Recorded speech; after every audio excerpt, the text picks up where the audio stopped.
Bagong multipurpose evacuation center gikan sa Office of the Civil Defense. Ginamit mo na ngunyan como isolation facility. Uyan report ni Charm Rahiles. Mientras na pigamit como COVID-19 Isolation and Treatment Facility and Multipurpose Evacuation Centers kay National Disaster Risk Reduction and Management Council as in Office of the Civil Defense o OCDB Bicol.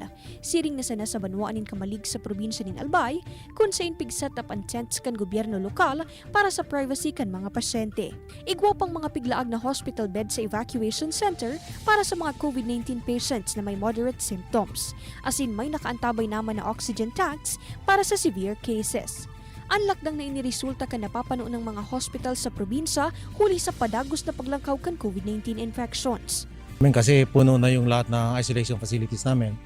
Tamang-tama din, tapos na yung binigay ng OCD na evacuation center. Kinonvert na talaga namin for isolation ng mga COVID cases natin. Apo na digdita bang naman subot ini sa mga pasyente na makabawas na sa saindang posibleng gastusan sa mga ospital. Igwa pang nakadzuti na duwang doktor as nurses sa pasilidad. Sigun man kay Gramil Alexis Nas, tagapagtaram kan OCD Bicol. Nasa lokal na gobyerno na subuot kung gagamiton muna ninda como isolation facility and multipurpose evacuation center sa saindang mga lugar.